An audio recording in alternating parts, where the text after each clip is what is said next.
Hello, lovelies. Today we're going to take a look at Gates of Krystalia. Now, I received this copy for free. They approached me, said I was special. They followed my work. They wanted me to review it for them, but then I've seen other people reviewing it, so clearly I'm not that special. Anyway, yeah, so they sent me a free copy and a PDF as well. Came in a box like a UPS man with a breeding fetish. The ribbon broke almost immediately for getting stuff out of the box, though I should point out that they told me that this isn't necessarily representative of the final quality, but it's still pretty good for all that. So in the box there were 3 slots for decks of cards. You can get their decks of cards, or you can use other decks of cards. It is made by, I believe, Italian game studio. You might be asking yourself, what is it with continental European companies producing anime type stuff? Continental European comics kind of have a lot in common with anime in a lot of ways, and the continent got turned on to anime and manga before English-speaking countries did, so that may be part of it, but it's certainly interesting. If I had a pound for every anime-inspired game that's made by a continental European, I would have £2, which isn't a lot, but it's weird that it happened twice in such quick succession. You know what I'm talking about. Anyway, it uses cards for its resolution, but you can use any normal deck of cards, and you could pick decks of cards that suit your characters in whatever ways, or nudie cards, or whatever else. So you have lots of options when it comes to decks of cards that you can use for your characters. Probably an even wider selection than there are of dice, if you consider. Or you could get yourself a nice set of hard-wearing poker cards, which is also good. Or with a bit of work, you could substitute in tarot cards if you really wanted to. But anyway, there's options, is what I'm saying. It is a hardback book, roughly A5 in size, perhaps a little bit thinner, perhaps a little bit taller, about 250 pages, and it is extremely lavishly illustrated. And therein comes the controversy that has been dogging Gates of Krystalia. It's one of these games that is pretty much heavily, almost entirely illustrated using AI. Now, it hasn't had as much awareness on English-speaking forums and things as European ones, but from what I've been able to make out through, ironically, AI translation and so on, it is somewhat controversial because of this. So they have made extremely heavy use of AI, somewhat edited by human hand. There's probably some human art in here as well. I think they do credit a person as well as an AI. Yeah, illustrations, Graphic Firemind, and Paolo A. Pinner, who may have had something to do with tidying it up, revising it, and doing their own illustrations. Not entirely clear. And they haven't been shy of saying that they've used AI art a lot. That hasn't been an issue for them. They haven't tried to hide it. They haven't tried to squirrel it away and deceive people. They've been upfront and honest about it. And, it still made a fair amount of money when it came to crowdfunding and so on. So, while not a huge runaway success, we're talking tens of thousands of dollars or euros, which is a success for most people, right? So you can tell with some pieces that it's AI. It's less obvious in others, and you can't really tell what has been revised and how necessarily. I mean, the hands all look proper, so someone's clearly been in there and done something. Now, in terms of the artwork, it's an anime game, right? And there can be a certain genericness to a lot of anime art, though there are more hyper-stylized versions of anime art out there. So it's mostly not really that noticeable, unless you stop and really think about it. And maybe we should, and maybe we shouldn't.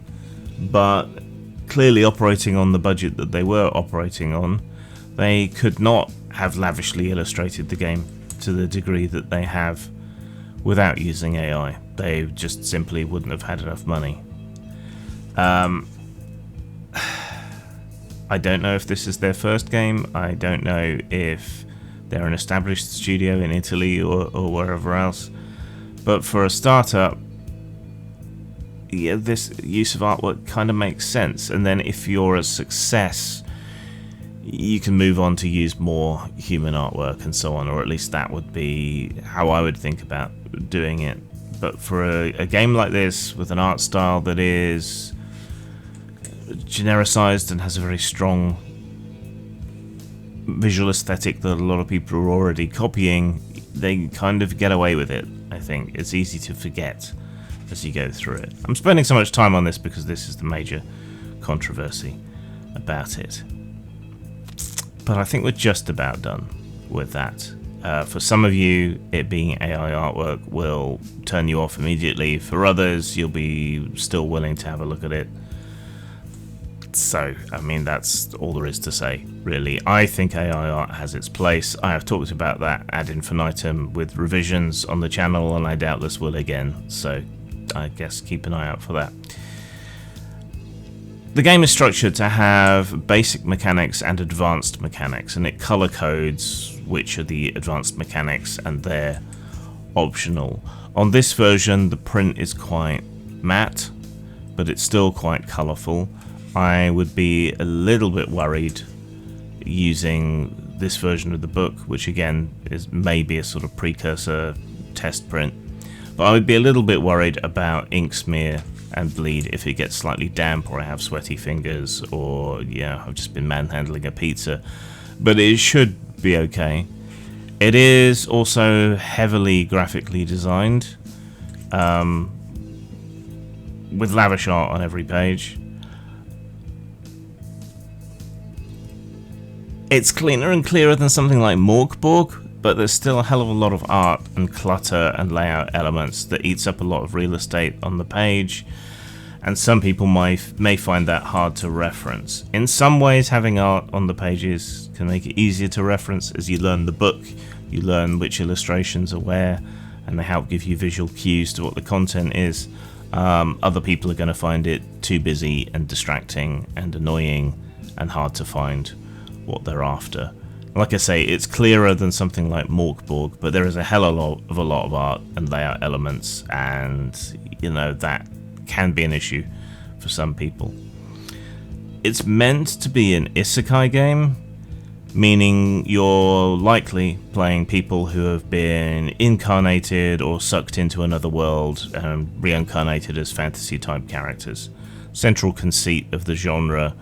It's everywhere in anime these days, but this definitely plays into the tropes and the ideas, and you can recognize the influence of various series as you go through the book. Excuse me, medication issues. The Games Master is called the Deux because we always need to rename the Games Master. That's like an unwritten rule of role-playing games. Design your own system.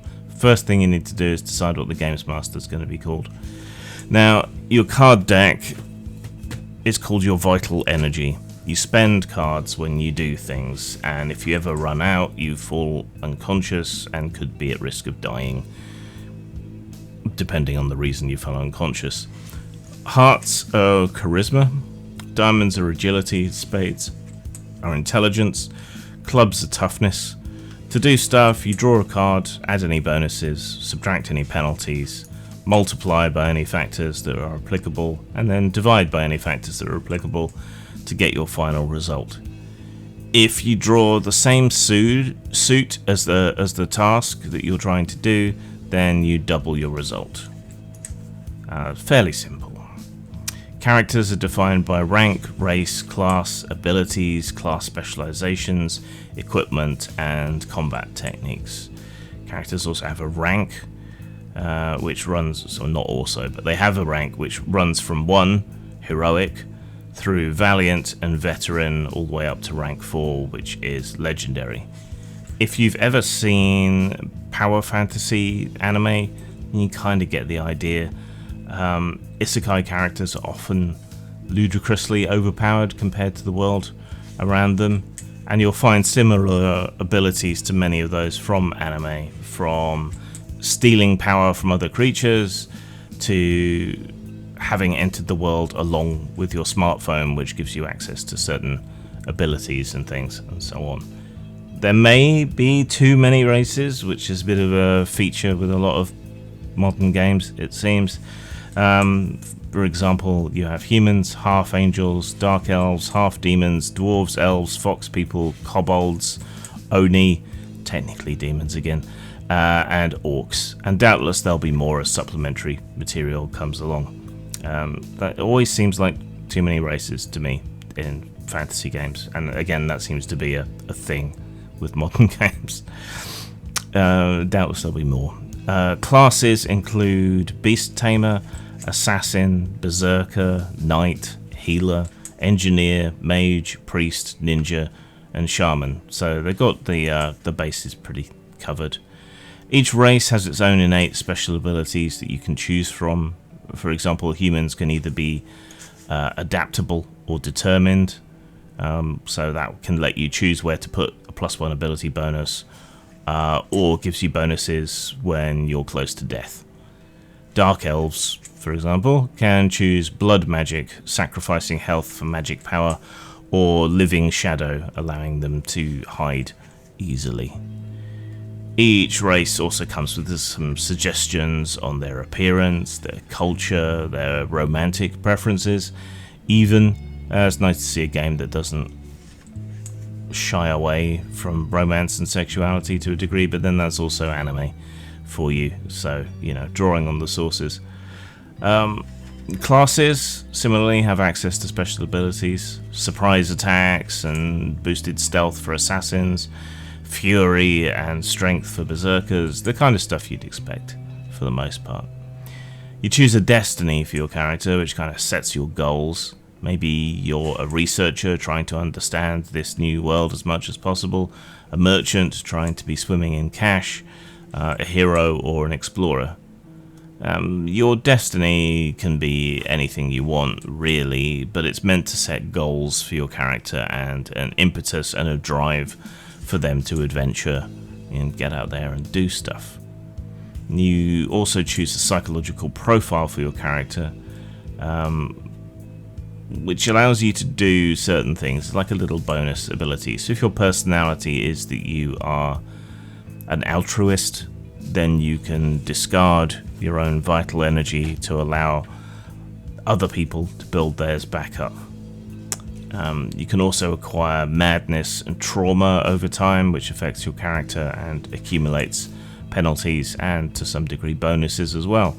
So you can become corrupted by the forces of evil in the world, and between these things you can become mad and evil, and they give you bonuses as well as penalties. Not so much the madness, but more the corruption. So if you choose to be corrupted, then you can be, and that can help you out, but it also means that you're increasingly at the beck and call of whatever evil force has taken control of your life. Crafting rules are built right in, with the necessary ingredients being listed alongside weapons and other items. I felt very much that there weren't enough items and weapons and armor and so on, because they've chosen to illustrate all of them as if they're on cards, and that takes up a lot of real estate on the page. which we went over earlier, but I would have preferred to see more examples. It's not going to be that difficult to make things up, but it would have been nice to have more in here than we have. So weapons don't do a huge amount. They just allow you to access various abilities or combat techniques during combat. So ideally you're building your character with a particular weapon in mind and the effects and bonuses that that weapon has. And then you're going to probably stick with the same sort of weapon throughout the game. Armor provides bonuses or penalties and can reduce various kinds of damage that is done to you. So where things get bogged down a bit in the game is in making combat actions and combos. You have a combat hand from your cards, which you can use in each combat exchange back and forth between heroes and enemies. You can also play a trick, which can be consecutive cards, multiple cards of the same kind, and so on, somewhat familiar from poker.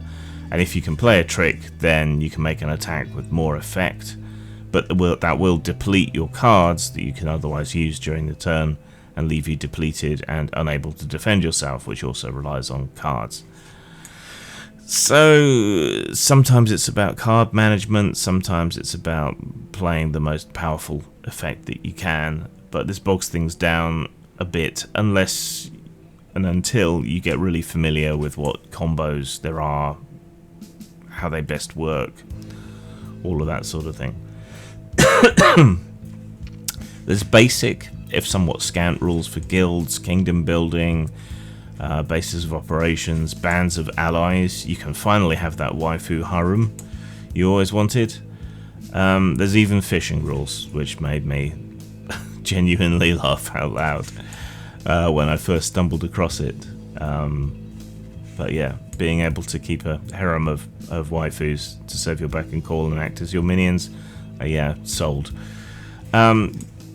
You probably need multiple decks of cards as a games master, even though all standard enemies draw from a common deck and take damage to a separate listing of vital energy. Special enemies, bosses, etc. should have their own decks of cards, or their own hands of cards at least. But you can get by on less than a stack of cards for everybody, because baddies have vital energy that works more like hit points, so that's something. Like the rest of it, the bestiary is a little bit lacking in number of entries because it's 1 page per monster and this is an all-in-one book. That's a bit of a shame. Could do with more baddies and more guidance on making up your own baddies. So the game is interesting, but again, like a lot of newer games, it lacks fidelity. There is no deep skill system. It mostly defaults to stats, right? Which means it can be hard to differentiate characters and to describe hyper-specialized characters.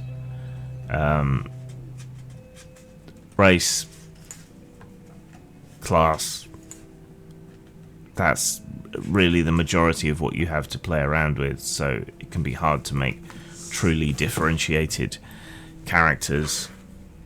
Yeah, a barbarian is largely a barbarian. A wizard is largely a wizard, and differentiating them isn't something that necessarily happens particularly well. And I am increasingly finding this to be a sticking point for me in newer games when I run them. I much prefer a much deeper level of customization to characters, and that's probably most easily expressed through skill systems. But a lot of these newer games seem to kind of completely eschew any kind of skill system, which I find profoundly unsatisfying, and find it makes it difficult to rule about who can roll and how and when. Yeah, irritating. irritating indeed. I just realised I've been showing you most of these upside down. There we go. So then, I mean, it wouldn't be too hard to tack on a skill system if you wanted to. There are game background ideas in here, but it's much more of a toolkit for making your own isekai-based fantasy game. It's got a lot of shallow systems that cover a lot of bases, but don't really go into depth on any of them. Alright, scores then, I guess.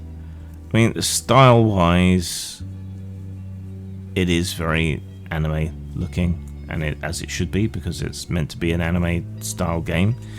We've had a few of these now. We have had Fabula Ultima, we have had Break, now we have Gates of Krystalia.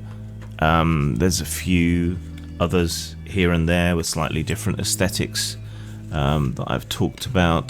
Ryutama, Convictor Drive. You know, there's a definite, not even undercurrent now, I guess, a current of doing anime and manga based games. I mean, we got the translated version of the Goblin Slayer RPG as well, for example.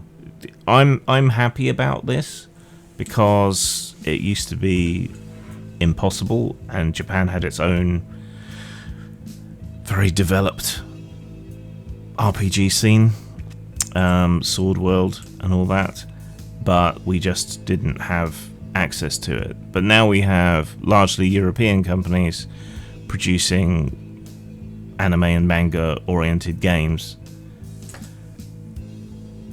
but they're not the Japanese games.